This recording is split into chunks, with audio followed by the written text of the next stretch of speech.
businessman congratulating him as he was moving into a new place. So he ordered and gave the address, the location to the florist. The florist made all the flower arrangement and he took it and he was on his way. He was following the GPS, the location. And somehow on the way, he was following the GPS and he lands up at a funeral place. He thought this, because the GPS stopped there, he thought this is the location. And so he goes there and he places the flower arrangement on the dead body that was placed there. And on it was written, "Congratulations on your new location. Congratulations on your new location."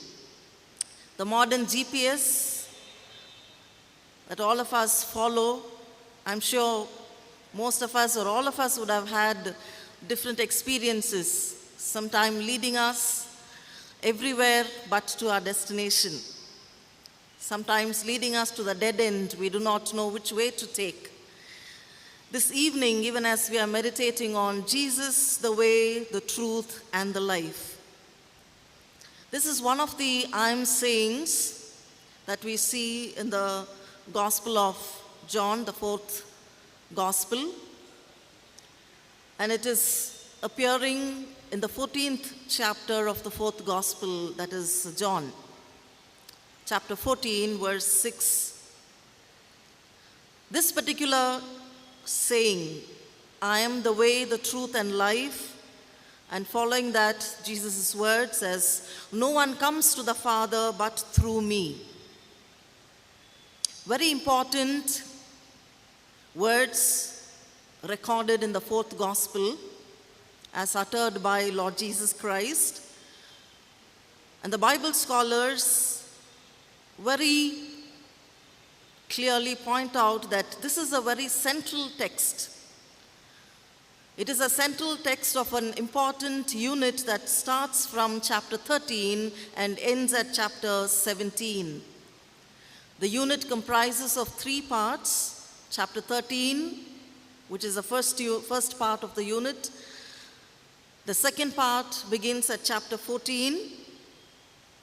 And then the third part, chapters 15, 16, and 17. It is a single unit, and this particular text or the saying of Jesus is the central text of this entire unit. And if we carefully see the Gospel of John, there is a narrative pattern that is followed in the recordings. The narrative pattern follows, there is an event, a recording of an event, followed by a discussion and then a discourse. There is an event, a discussion, and a discourse. This is a regular pattern as we see in the Gospel of John. And this particular unit also falls in line with this narrative pattern of an event, a discussion, and a discourse. Now, to understand this saying of Jesus, "The way, the truth, and the life, no one comes to the Father but through me," we need to understand what is preceding the text and what is following this particular text. The event is Jesus washing the feet of the disciples, and then there is a discussion that follows, and then the discourse continues from chapter 14 and going on till chapter 17. Chapter 16. If we have to understand this, we need to understand this as one unit, where Lord Jesus Christ draws the important themes which he is already introduced in chapter 13 in the event of feet washing, or the foot washing of the disciples. And we see here, Lord Jesus Christ is also pointing to them the way of life, that the disciples have to lead after he was gone from the earthly life. A very important discourse that happens there. The discussion is Lord Jesus Christ is telling them about his departure, that he will be leaving the earth, and the sufferings, the death, all of that he's telling the disciples. And then he's also pointing them to the way of life that the disciples have to follow after the hour. In the Gospel of John, the theme of hour, the theme of the time, the theme of the way is all very significant. It has deeper connotations if we can try to understand as we read the Gospel of John. The theme of the hour, where Lord Jesus says, "My hour is not yet come." The time, the way, these are all very important, significant theological phrases that we see in the Gospel of John. You know, one of the theologians, Rudolf Schnackenberg, he says this. Forget about the name, even I can't pronounce it properly.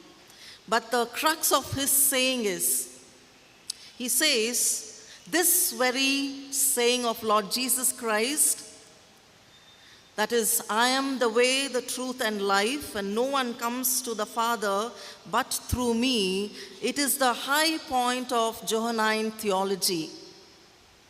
It is the high point of the fourth gospel, and it also announces very clearly the conviction of the fourth gospel's work, where Lord Jesus says, "No one comes to the Father but through me." It also very clearly expresses the conviction of the gospel writer, John, and he says that the coming of Jesus, Word becoming flesh, has very decisively altered the relationship of humans with God the Father. You know, we need to try a little hard to understand the theological truth underlying this saying of Jesus, and the way the gospel writer has used this and recorded this in his gospel. When Jesus says, "I am the way, the truth, and the life, and no one comes to the Father but through me,"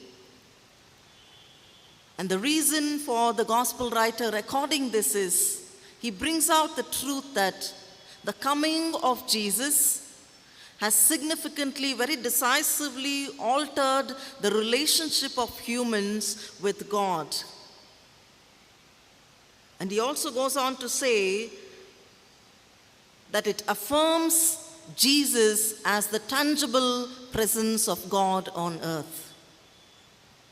The saying, "I am the way, the truth, and life," is an affirmation of the tangible presence of God to human beings. And the human's encounter with this Jesus opens up new possibility for us to understand God as the Father. These are the deeper truths in this very important saying of Lord Jesus Christ as recorded by the gospel writer in his gospel, the fourth gospel.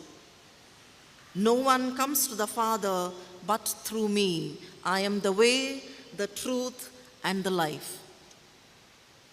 Yet with all this vividness, we see more often than ever by many in our contemporary times, this particular saying of Jesus is being taken up and used as a rally cry for Christian triumphalism. It is used as a proof for Christian superiority. It is used as an evidence to have some kind of a superior claim over people of other faiths. This particular saying, "I am the way, the truth, and the life," it is used as an exclusive claim by many contemporary Christian believers. So much so that gives a feeling that they have the corner on God and that the others are condemned. An exclusive claim. But if we understand from the context where this gospel writer has recorded this particular saying of Lord Jesus Christ, we will know that this was said not as an apologetic, but this was said and recorded by the gospel writer in order to instill the faith and belief in Lord Jesus Christ to the community to whom he was writing, to instill belief. That's what we see in chapter 20, where he says, all these are recorded in order that you might believe that Jesus is the way, the truth, and the life.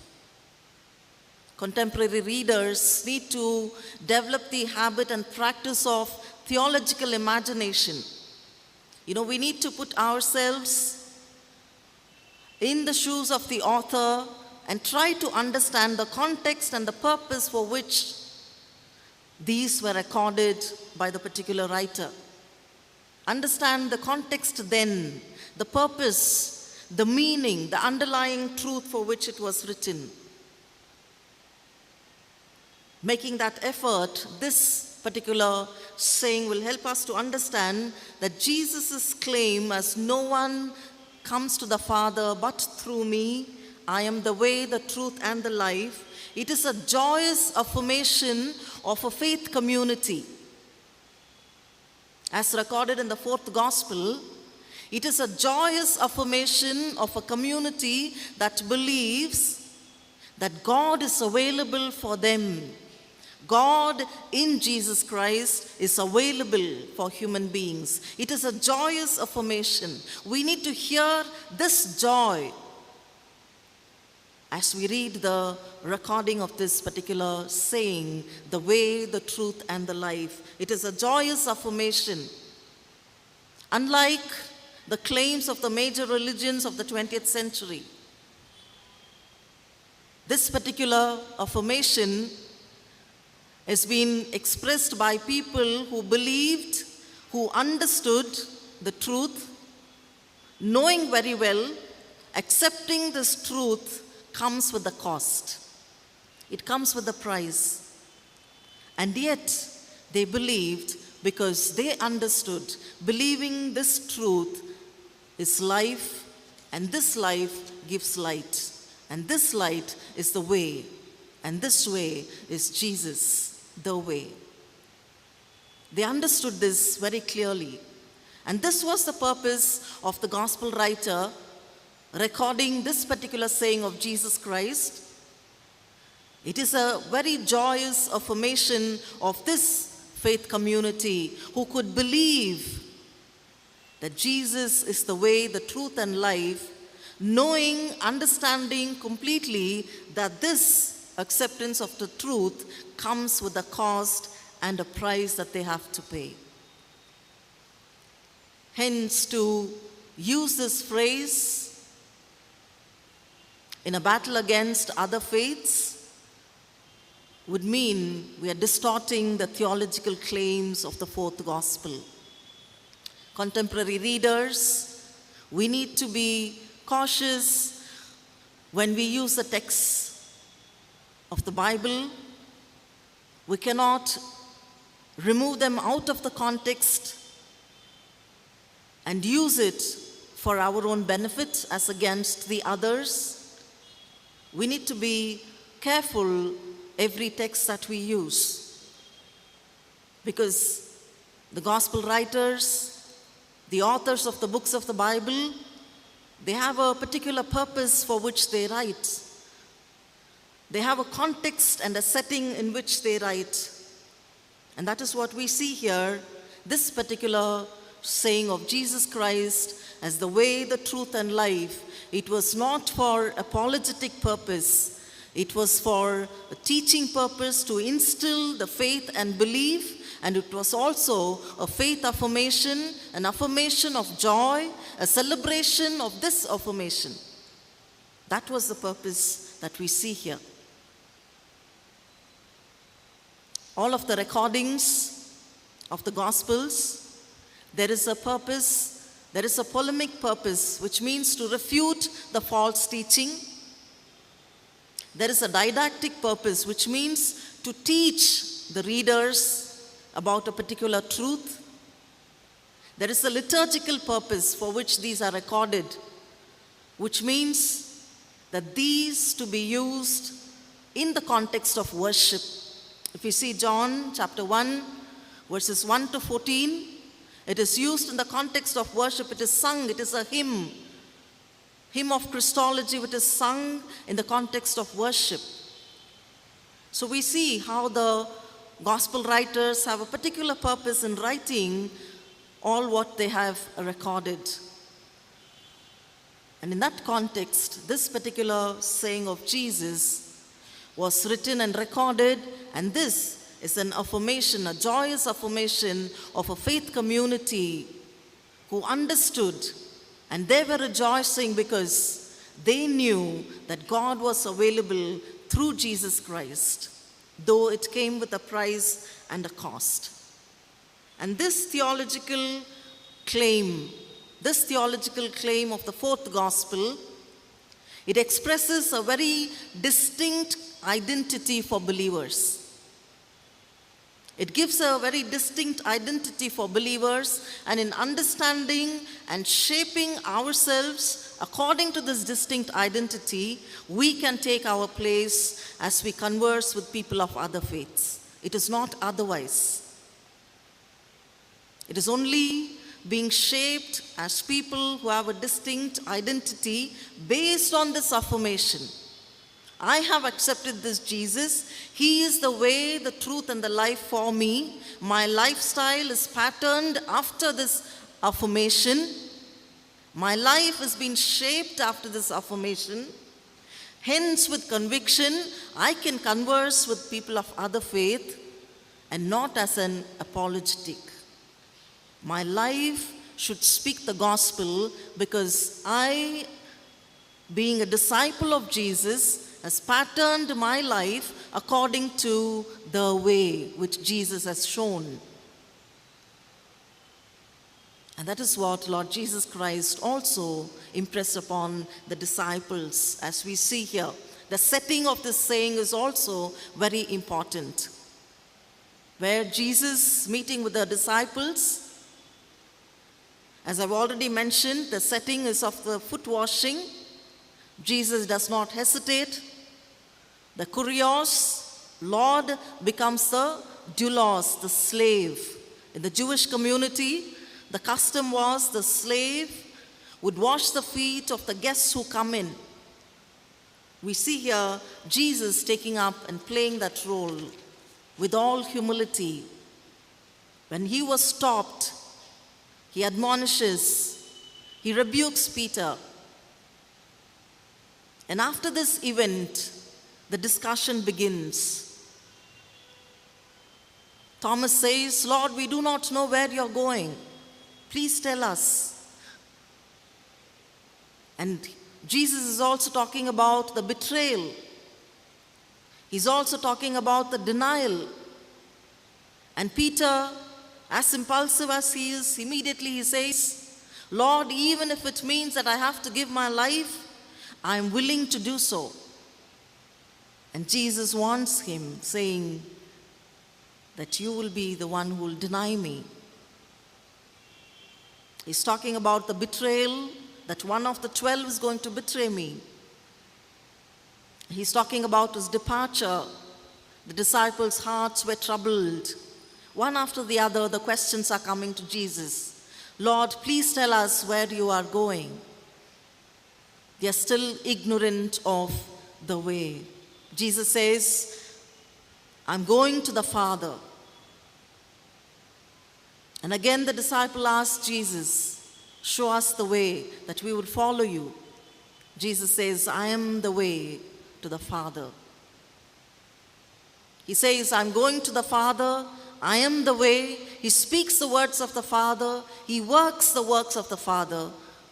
And he goes on to say, And he explains to them about the mutual indwelling of the Father and Son. Chapters 14 to 17, we see the indwelling, the communion of the Father and Son. And the beauty is here that this union and communion is expanded to the disciples, not the followers, but the disciples, those who will do the will of the Father who sent me. Very important for us to understand. A crowd can follow, but it is a disciple who carries the cross. And Jesus gives this assurance of this extended relationship of Father, Son, extended to the believers who are the disciples, not the mob, not the crowd, but the disciples who was willing to carry the cross and follow Jesus. This is the setting in which Lord Jesus Christ utters this phrase, I am the way, the truth, and life. Now, if you see in the Bible, the believers were called the people of the way. As we see in Acts of the Apostles, chapter 9, verse 2, where Paul, before his conversion, Saul, he had taken permission from the high priest to destroy the lives of those who belonged to the way. So the believers in Christ were called people who belonged to the way. And from then on, the believers in Christ were called the followers of the way. Not as Christians, but followers of the way. And the way which Jesus came to show was a unique, distinct way. That's what we read and understand from the Gospels and the other books of the Bible. Jesus, his ministry, operates in the framework of human community, not in the space, but his framework was human community, a community that was experiencing fragmentation, divisions. People were exploited and oppressed by the structures, the social, political, religious structures, where the pride, selfishness was embedded in these structures. And people were going through exploitation and oppression, and Jesus comes showing them the way to live a life that is liberated, redeemed, a life of freedom. And he says, the call here is to move away from these exploitative structures, to move away from these oppressive structures, to give up these oppressive structures, to deny self and to follow Jesus. Because he has shown the way. And what is the way? We go back to chapter 13, the event that was read to us, the event of foot washing. The unique way which Jesus shows is the way of humility, selfless love that would be demonstrated in service, in love, in sharing, in caring, working for justice and equality. Lord Jesus says, you call me Lord and Master. Do what I have done. Very simple. You call me Lord and Master. You call me teacher. I have shown you the way. Do accordingly. Gospel of Mark, chapter 10, verse 35 following, we see when the disciples came asking Jesus, Lord, we want to sit one on your right and one on your left when you come in glory. Probably Jesus would have looked at them and smiled because they didn't know what they were asking, or they did not understand, or their hearts were hardened not to understand. And Lord Jesus says, you cannot drink the cup that I would be experiencing, I would be going through. And immediately the disciple says, no, Lord, we will. And Jesus gives them a lifestyle. If you want to be the leader, you have to become a servant. If you want to be first, you have to humble yourself.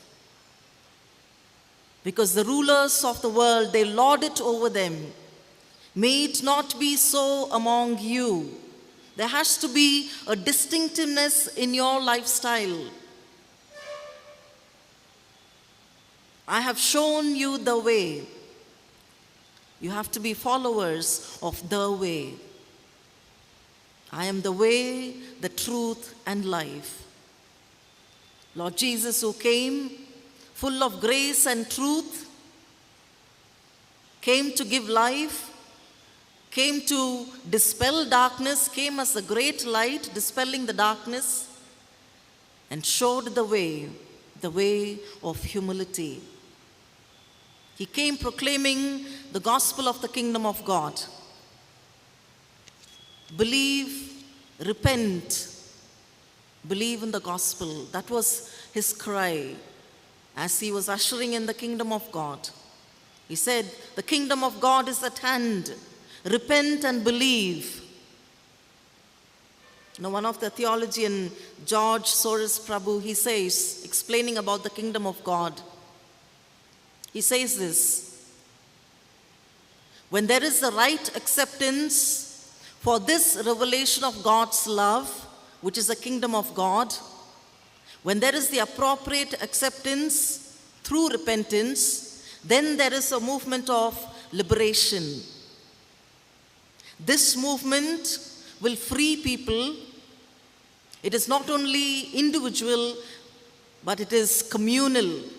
This freedom and liberation will be experienced by the entire community, because this movement will empower people to love, to forgive, to serve, to care, with a genuine concern for one another in the spirit of community. And he goes on to say that this movement will impel every individual to accept social structures which will only make possible freedom and fellowship. It's not just that we come together and we are a community. Jesus' community doesn't happen that way. The community is formed where there is love, genuine concern to care for one another, the willingness to work towards reconciliation, being empowered to forgive, to share and to care. There is the progress of community as Jesus intended, the way, the truth, and life. Denying self for others' sake, for Jesus' sake. That is the call that Jesus gives us. If anyone wants to follow me, deny yourself, take up your cross and follow. Dietrich Bonhoeffer says, I've repeated it several times, when Jesus bids us come, when Jesus calls us, he bids us come and die. Let me conclude with a small illustration. And a Sunday school teacher at the end of the class was asking the children, if I attend church every Sunday, will I go to heaven? The children answered, no. Then the teacher asked the children, well, if I give away all of my wealth, Will I go to heaven? The children answer again, saying, no. The teacher asks the third question. If I have to participate in all the ministries of the church, will I go to heaven? Again, the children say no. And now the teacher was shocked and surprised because she has taught everything. At the end of the class, she's getting an answer like this. And finally she asks, well, you tell me, children, what should I do to go to heaven? And one of the backbenchers, not here, in that particular class, rose up to answer saying, teacher, you must die. Certainly, as Jesus beckons us to follow him, we need to die to ourselves, being willing to take up the cross, to follow not as a crowd, but as a disciple, knowing, accepting the truth, accepting the way. There is a price, there is a cost. May God enable us to follow Jesus as the true disciple. Amen.